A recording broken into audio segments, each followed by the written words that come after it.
नमस्कार दोस्तों, मैं अंकुर उपाध्याय स्वागत करता हूं आप सभी का आपके अपने YouTube channel share market analysis में।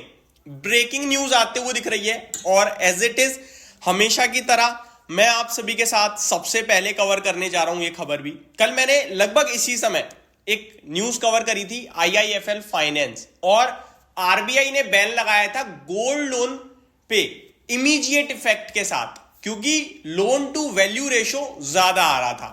और स्टॉक का क्या हाल हुआ आप सभी ने देखा। मैंने वीडियो में भी कहा था कि 10% जाएगा कम से कम, लेकिन वो 20% ही चला गया और उसने मौका भी नहीं दिया किसी इन्वेस्टर को। बट अभी मेरी राय उस स्टॉक में थोड़ी डिफरेंट है। मेरी राय ये है कि आप बेच तो पाए नहीं होगे आज, और आप बेचने की कोशिश भी मत करना, क्योंकि ऑडिट के बाद दोबारा स्टॉक ऊपर आएगा। क्योंकि IIFL फाइनेंस जो है वो कहीं ना कहीं पेटीएम वाला केस नहीं होगा। RBI उसे अप्रूव करेगी कि आप दोबारा लोन बांटिए और बिजनेस दोबारा दौड़ेगा। और IIFL फाइनेंस में आपकी जानकारी के लिए केवल इतना भी बता दूं, कोई बाइंग की रिकमेंडेशन नहीं दे रहा हूं मैं आपको एज ए इन्वेस्टर, आप इन्वेस्टेड हो, लॉस झेल रहे हो, तो थोड़ा कहीं ना कहीं कॉन्फिडेंस देने की कोशिश कर रहा हूं कि आप ज्यादा मत परेशान होइए। जितना परेशान होना था आज तक ही होना था। IIFL फाइनेंस में जो टोटल गोल्ड लोन कारोबार है वो 32% का है। कंपनी 2000 करोड़ का प्रॉफिट कर रही है। अगर 2000 करोड़ में आप 30% निकालते हो तो 600 करोड़ होता है। तो 1400 करोड़ तो मेनली कहीं और से ही आ रहा है, उनके बाकी के डिसबर्समेंट से। और कंपनी का टोटल मार्केट कैप ऐसा नहीं कि बहुत हाई वैल्यूएशन पे, तो आप वहां पे निश्चिंत रह सकते हैं, ऐसी प्रॉब्लम नहीं आएगी। और करेक्ट हो गया है शेयर जितना होना चाहिए था, ठीक है। अभी यहां किसके बारे में बात कर रहा हूं, सेम टॉपिक है। RBI ने इन पे प्रतिबंध लगा दिया है इमीडिएट इफेक्ट के साथ, बट ये लोन से रिलेटेड नहीं, थोड़ा मैटर अलग है। एक एक करके सिंपल सरल भाषा में समझने की कोशिश करते हैं। वीडियो को आगे बढ़ाता हूं तो स्टॉक का नाम समझ लीजिए। सबसे पहले स्टॉक का नाम है JM financial services.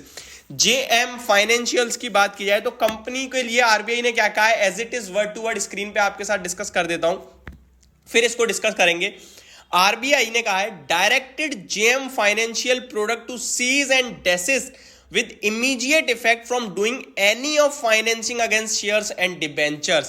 JM Financial Products can continue to service its existing loan accounts through the usual collection and recovery process.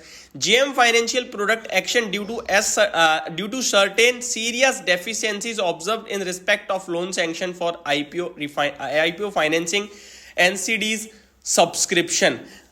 RBI on JM Financial Product. There are serious concern on governance issues in the company. RBI on JM Financial Products, business restrictions now being imposed will be reviewed upon the completion of a special audit to be instituted by RBI. ये कहना क्या चाहते हैं, कहना ये चाहते हैं कि ये जो कंपनी है ना, देखिए पर्टिकुलर लोन तो दे नहीं रही है। कंपनी क्या करती है, कोई कंपनी NCD ला रही है, फुलफिल नहीं हो रही, पैसा लगा दिया या फिर दे दिया। कंपनी IPO में पैसा दे देती है, तो इस तरीके से ये लोन बांटते हैं, इस तरीके से पैसा देते हैं ये एक इंटरेस्ट पे। ये इमीडिएट इफेक्ट के साथ रोकना है, नहीं दे सकते। क्यों? क्योंकि ये पब्लिक के लिए हानिकारक हो रही थी, आम निवेशकों के लिए दिक्कतदायक तरीके से काम चल रहा था, जिसकी वजह से RBI ने ये फैसला लिया है। अब ये कितना इंपैक्ट करेगा स्टॉक पे, इसको मैं समझाऊं उससे पहले आप ये और पढ़िए। RBI bars JM Financial from doing any form of financing against shares and debentures after it finds serious deficiencies. आगे नीचे और मैं आपके साथ शेयर करूं, ये ET पे है, इकोनॉमिक टाइम्स पे। अगर मैं पढ़ूं तो the reserve bank of India on Wednesday barred JM Financial Product from doing any form of financing against shares and debentures after it found serious deficiencies that are detrimental to the interest of customers. यानी कि customers के लिए थोड़ी हानिकारक थी during a review of its book. With immediate effect, JM Financial Product has been asked to cease and desist from doing any form of financing. Simple आप समझ चुके हो, वही है, एज इट इज दोबारा पढ़ने वाली बात हो रही है ये।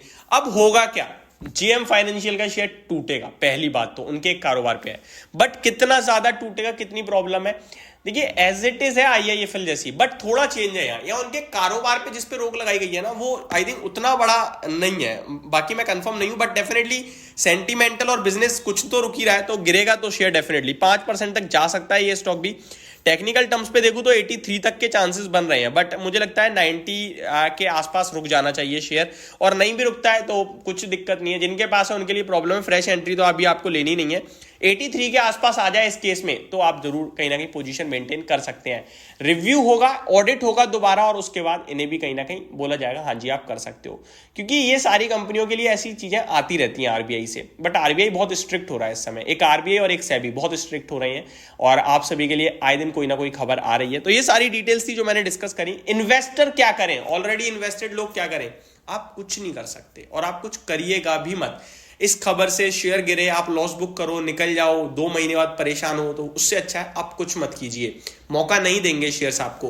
कल भी मैंने यही बोला, आईआईएफएल फाइनेंस में मौका नहीं मिलेगा आपको। आज पूरे दिन 20% चला गया, लेकिन आपके लिए मौका नहीं था कि आप बेच भी पाओ अपने शेयर्स, और बेचते तो वो 20% नीचे ही बिक रहा है। सेंटीमेंट, दिमाग से सोचो थोड़ा, अपने इमोशंस को साइड करके कि अब तो 20% नीचे हो गया है, इंपैक्ट आ गया खबर का, अब मेरा बेच के क्या फायदा, राइट? तो यही इसके साथ भी होना चाहिए और हो भी सकता है, यही होगा। होप आपको ये सारी जानकारी समझ में आई होगी। Thank you so much for watching this video. Have a great day guys.